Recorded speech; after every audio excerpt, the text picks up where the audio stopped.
Very good evening to you. I'm Lisa Broom with the CBC Evening News. In our top story tonight, Prime Minister Fendel Stewart has described last Tuesday's committee meeting to discuss the proposals regarding the fiscal deficit and foreign exchange reserves of the country as frank and robust. The Prime Minister also advised that in this vein, meetings of the partners on specific matters will be taking place over time. The committee, which was formed by the heads of the social partnerships groups, stressed the need for clarity, certainty and firm action in the decision-making process. It also called for dialogue among all stakeholders at all stages of the process towards solutions for the fiscal deficit and foreign exchange problems. The meeting was informed that the 2017 financial statement and budgetary proposals were likely to be presented before the end of May, and the social partners would not wish to preempt the process. The groups were advised that some of the proposals made in the reports would be dealt with within the budget. It was felt that there were certain issues among the recommendations presented by the working groups which would not be addressed within the budgetary proposals, but on which engagement could start immediately with a view to early action. Running water should soon be restored to several affected communities in St. Philip and Christchurch. This after the Barbados Water Authority carried out extensive work on a failed pump at its Hampton station in St. Philip this afternoon. Shane Jones got an exclusive look. You are peering down a well around 130 feet deep. At the bottom is the pump that failed, causing all of the trouble for residents in St. Philip and Christchurch. But that's not the only thing down there. Take a look at these three: Chase Ashby, Michael Rollins and Ian Walcott. They took the plunge to send the failed pump to the surface. They were down there for close to an hour and would soon have to return with a replacement if needed. BWA Director of Engineering Charles Leslie explains that the pump has to be checked first to determine if it can be fixed or if a new one is needed. He says the Water Authority is prepared for either outcome. They're looking at the cables to see if the cables are good coming, if the connections are good all the way through. Because this pump is a relatively new pump, so it should not, normally it wouldn't go down. So sometimes when we have a problem like this, is a cable problem, a joint or something like that that's given away. So that's what the guys are actually doing now. They're checking the joints to make sure that everything is good. Once they've done that, then they will try it again to see if it starts back up. Mr. Leslie says the pump that failed is one of 4 in operation at the St. Philip facility. And it's a big one, a 2 million gallon pump. This station feeds all of St. Philip and parts of Christchurch. So it's a fairly large area that's out of water. And normally we produce about 6 million gallons per day from here. So 2 is a sizable, amount that we are missing from this station. In a worst case scenario, the station would be completely shut down. But even then, the process wouldn't take more than 4 or 5 hours. However, Rapid Response and Communications Manager Joanne Haig reminds the public the system would still take a while to build back up. She says the tankers have been working around the clock to assist those affected. We had patients who were on dialysis and needed some extra care, the elderly, so we're out there assisting as best as we can. We want customers to know that this is a very technical job. Safety first. We have men that go into a well 130 feet roughly deep in order to make this happen, in order to repair those pumps and to take them out. So it's going to take some time. So we do appreciate their patience, and the water will return. It's not drought related. It's just some electrical, my apologies, it's just some equipment challenges that we have, and the crews are working around the clock in order to get it done. So we do appreciate their patience, and we're hoping, providing all goes to plan tonight, the water should return to normal. Some of the affected districts include Kingsland, Silver Hill, Enterprise, Chancery Lane and Pilgrim Road. Shane Jones, CBC News. Well, in an update to that story, the pump needed to be replaced, and that was done this evening. However, the BWA advises as a result of the replacement, it will take a few hours before service returns to a state of normalcy. Concerned about the persistent recklessness of public service vehicle drivers, police want them slapped with stiffer fines and to undergo a more stringent vetting process. The suggestion comes from Sergeant Siebert Johnson of the Traffic Division. He points out that some PSV drivers are operating even after accumulating more than 100 convictions for traffic violations. Sergeant Johnson believes increasing the penalties may help to curb their lawless behavior. I honestly think they should be, and let's see if it will be a deterrent. Because we are prosecuting you over and over. Some Zadar drivers, they have so many, over 100 convictions already and still driving. And the insurance company, they said one that, you, for example, you said there, you know of insurance companies who are willing to accept public service vehicles, but you want that they check the drivers that are going to be driving these vehicles and the amount of convictions or accidents they would have had over the period. Sergeant Johnson also contends that PSV owners and insurers should do more to keep bad drivers from behind the wheel. I believe the owners should be able or should be made to go to the court, get a copy, or come to the police, get a conviction card or the convictions of that person, take the insurance and say with the insurance whether you're going to need him or not. Because that said guy going to go there and cause the same problems all over again. You drive for me today, he drive for you tomorrow. Convictions with you, convictions with me, and it continues like that all the time. Local lawyers could soon face stiff penalties if they fail to continue their professional development. It's a move by the Barbados Bar Association to improve the profession. In addition, the association is taking even greater steps to ensure people who can't afford to pay for legal services are still represented in court. The professional amendment bill, which is currently under review, will be the catalyst for serious change in the culture of the country's lawyers. According to President of the Barbados Bar Association, Lizelle Weeks, lawyers will face hefty consequences if they fail to improve themselves through the association's professional development programs. One of the consequences, once that bill becomes law, of non-compliance with your mandatory CLPD is that you will not be issued a practicing certificate, and so for the period of non-compliance you will not be able to practice as an attorney. So it is going to become necessary to foster a culture of attending continuing professional development programs, and this is hopefully a launch into sensitizing our members even further of the need for continuing professional development. Ms. Weeks was speaking during a press launch for the Bar Association's Whitsun Weekend Law Conference, slated for June 2nd to June 4th at the Hilton Barbados. It's expected to help people from all walks of life improve their understanding of a number of developing areas in law, which are becoming increasingly relevant. Legalizing marijuana, technology and the pace of justice delivery, computer misuse, from salacious selfies to defamatory disseminations. She says the long-term goal is to establish a fund to assist people who can't afford a lawyer and whose matters don't qualify for legal aid. There are a number of those. Older people who own property, who have squatters, who can't get them off, but they don't have the money. Just an example. Don't have the money to pay a lawyer to file ejectment proceedings and so on. Those are the types of matters that the bar would want to have a fund to pay for legal representation for those people. Despite these developments, officials from the Bar Association are concerned that Barbadians are not taking advantage of the clinics aimed at giving free legal advice to the public. However, they will continue to offer them both at the Bar Association's headquarters and in the communities across the island. Kareem Smith, CBC News. Thanks, Kareem. Air quality in Barbados and the region is being affected by dust particles from the Sahara Desert. So if you noticed increased haziness in the air, then that's the effect of the Saharan dust. Now, since 1970, dust outbreaks have worsened due to periods of drought in Africa. Met officials in Barbados are monitoring the situation, and meteorologist with the Barbados Meteorology Service, Sabu Best, tells CBC News Sahara dust, though not harmful, affects the region each year. Usually, but not confined to, the spring and summer months.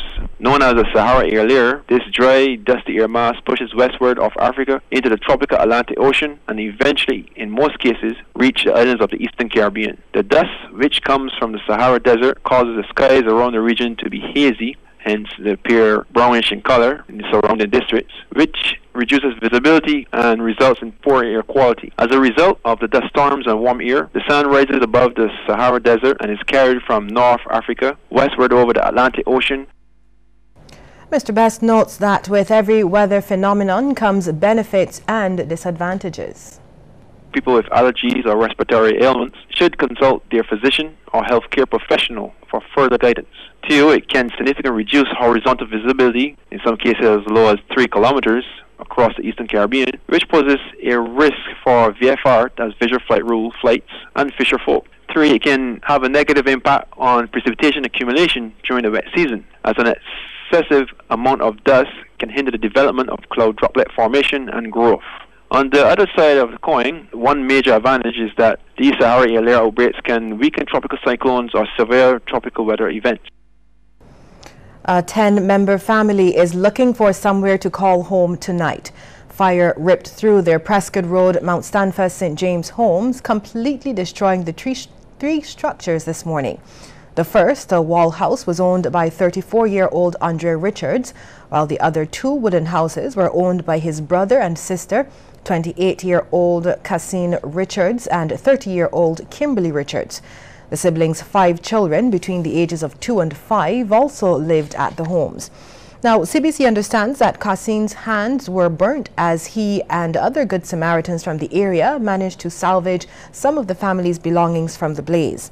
A spokesman for the men told CBC News they're willing to help with the rebuilding efforts once the family recovers. 6 fire officers in 2 tenders responded to the blaze under the command of Divisional Officer Mervyn Mears.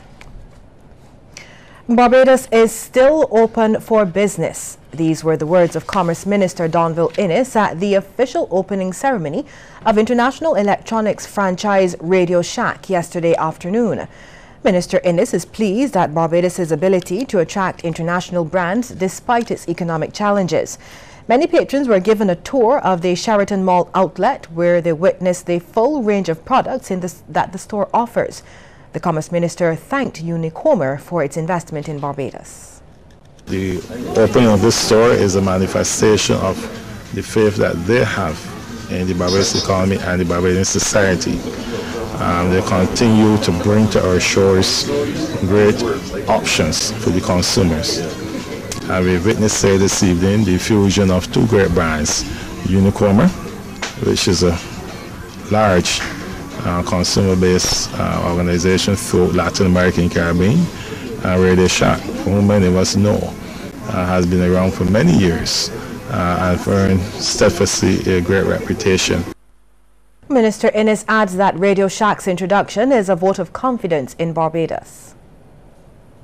And at a time when people are, complaining about some issues in the economy and whatever else, the fact remains is that events like these really signify that Barbados is still very much open for business, and that there are those domestic, regional, international investors who will continue to exhibit faith in our economy, as I wish more Barbadians to do. The ruling Democratic Labour Party's weekly lunchtime lecture series has been renamed after one of the event's founders and party stalwart, Astor B. Watts. The Astor B. Watts lunchtime lecture series was launched at party headquarters. General Secretary George Pilgrim describes the 95-year-old Watts as a political treasure whom the party truly appreciates. He says the lectures were started as a platform for new candidates to share their views. This gentleman continues to be the most active member of the party. Today represents a part of the party's journey as we continue to honor the hardworking members of this great party. The honor this evening is about this great party saying thanks for a job well done, a job which he continues to perform despite his distance. Another party stalwart and contemporary, Dame Maisie Barker Welch, says Mr. Watts has been a solid DLP member since he joined in 1970. Despite being from the Barbados Labour Party stronghold of St. Joseph, she says Mr. Watts was attracted by now national hero, the Right Excellent Errol Walton Barrow's hope for young people. She says young party members could use his loyalty to the party as a guide. The younger persons nowadays, they're wavering between. They're not as steady as Astor and all the other older ones. We older ones have been. Mr. Watts did not attend the function as he was hospitalized briefly, but CBC has learned he is now back home. From next year, members of the Barbados Union of Teachers could be choosing their executive online. That's one of the incumbent President Pedro Shepherd's main plans for the coming year. He is one of 3 of the union's officers who will retain his post unopposed in today's election. The others are Vice President Rich Marcave and Treasurer Anderson Butcher. Mr. Shepherd took up office in 2011, succeeding Kieran Best, who is now Chief Education Officer. He says during his tenure, there have been upgrades and changes at headquarters, among other things, and exploring online voting is one of the priority items on the agenda. Members are asking that we do it online and join school so that the 2,000 plus members would also be able to participate, because some of them are at Carifta, some of them are at Erdeston, and some would have traveled during this period. So next year it should be, I guess, more exciting. CBC visited the union's Mary Hill headquarters just after lunchtime, and just over 30 people had already cast their votes. More were doing so at the 3 other polling stations, Dighton Griffith Secondary, West Terrace Primary, and Princess Margaret Secondary. Mr. Shepherd says up to that point, all had gone well, with the exception of a few technical issues. At Princess Margaret, we were late in getting the internet there because of password issues. Here at the union headquarters, there's also an issue here because the ITC that was stationed here is yet to arrive. So we have brought over the one from West Terrace, who is the person actually in charge. So he's doing the link now, so we should be running smoothly though by, I guess, 1 o'clock-ish. We'll have more news after this break. Stay with us. You ever experienced the setting sun as it transforms the beaches to gold in Barbados?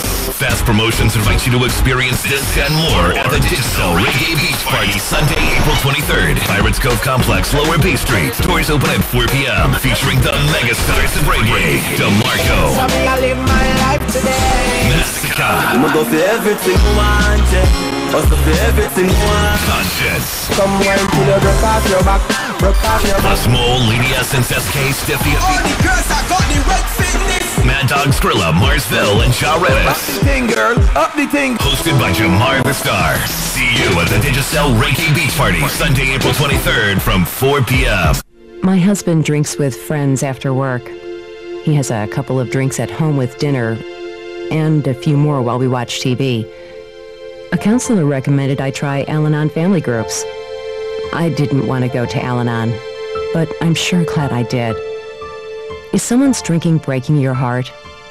You might be surprised at what you can learn at an Al-Anon family group from people just like you.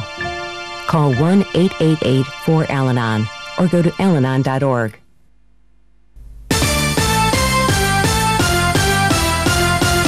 The Ministry of Social Care, Constituency Empowerment and Community Development is recording numerous successes in areas of social protection. It's also working continually to strengthen weak family units and reinforce fragile communities. This was revealed by Minister Steve Blackett in an exclusive interview with CBC News. Let's hear from Kishmar Sinjis. Several policy initiatives have been introduced by the Ministry of Social Care to assist Barbadians.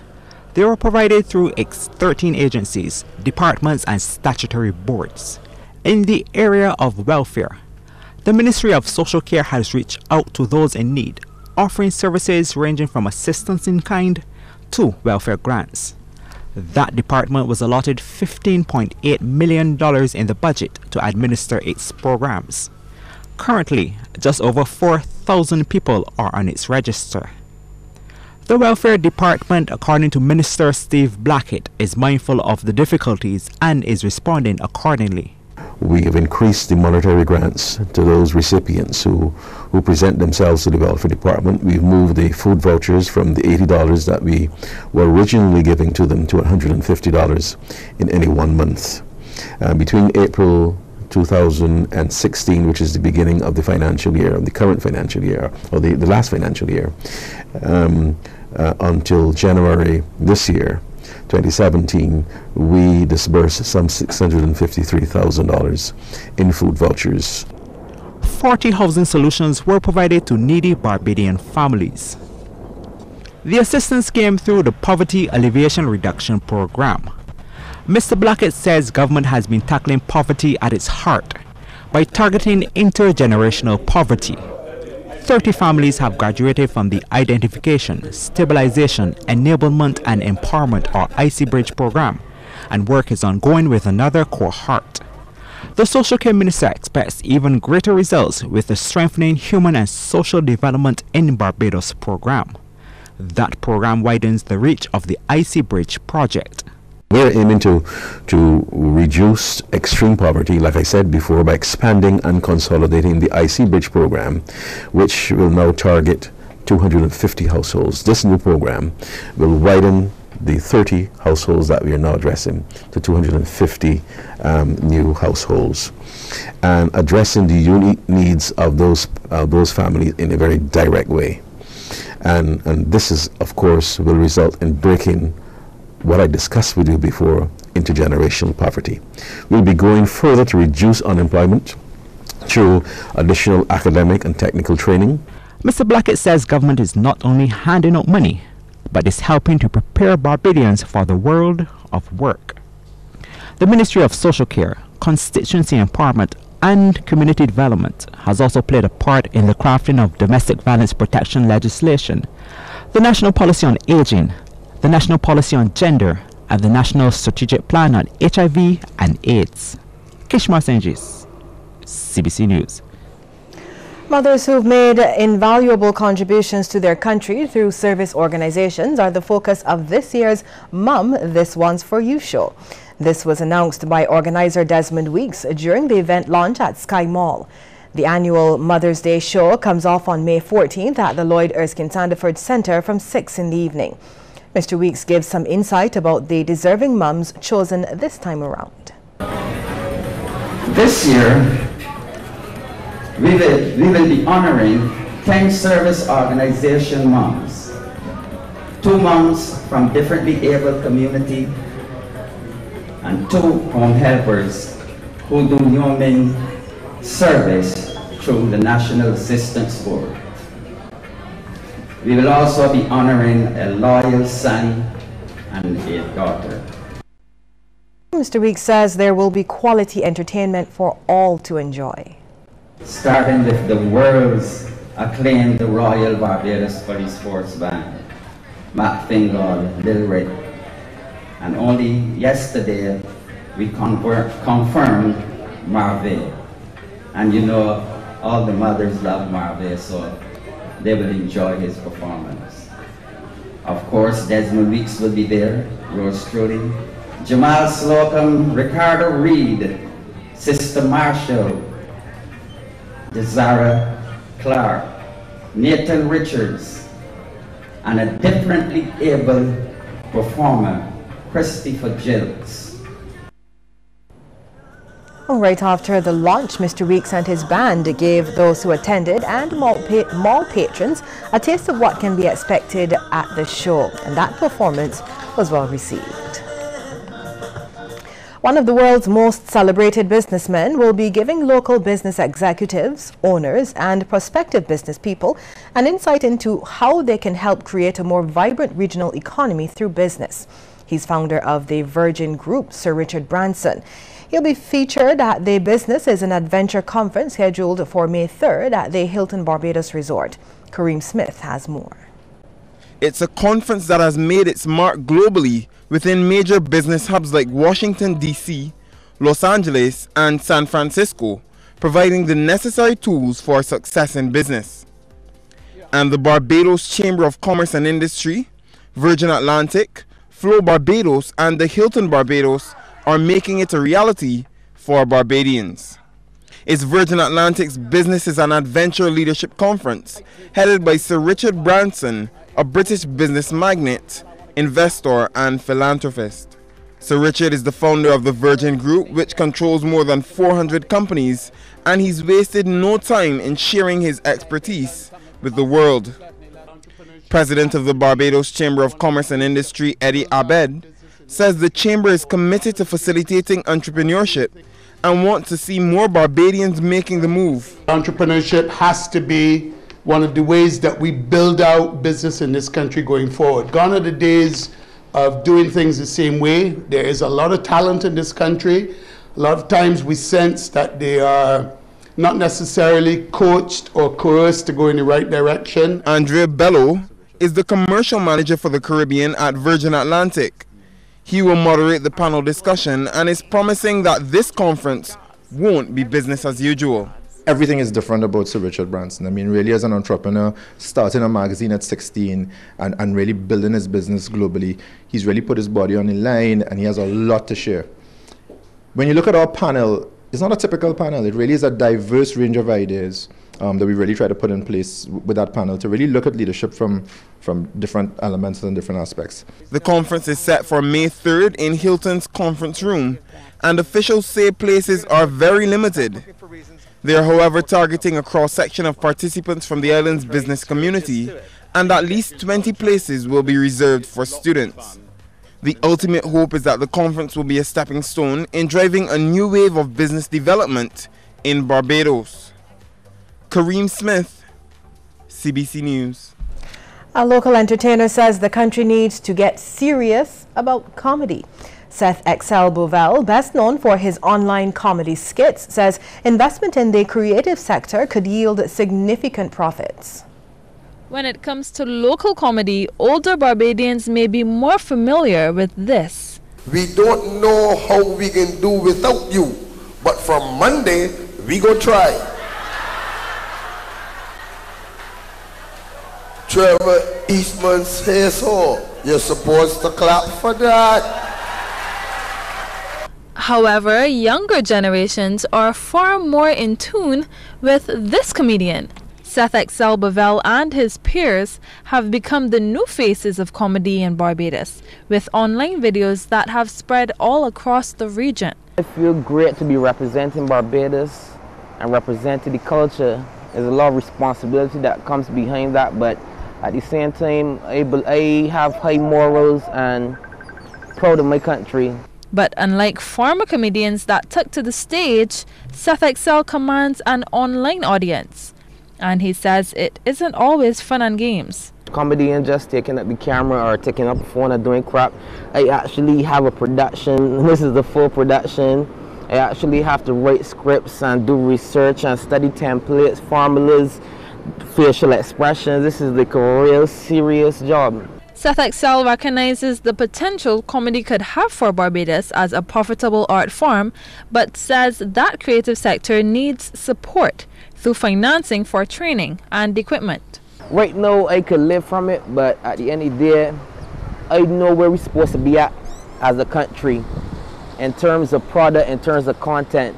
So it's time for the people that are in power right now to really help us to represent the culture on a higher platform. Compared to traditional jobs, comedy is seen as far less profitable. However, Seth Excel is advising younger people within the creative fields not to give up. I would say just be patient, because people like me, Larzen, we created a system so that the ones that follow wouldn't have to go through the stress that we have to go through now. Certain things will be in place and certain things would have value and would be appreciated later down. So I will put it like that. Because right now, I actually creating the ways to live from this. He says local online comedy is expanding, improving, and making its mark. That's what I feel I'm doing this far, is to spark that creativity, because we need it in Barbados right now.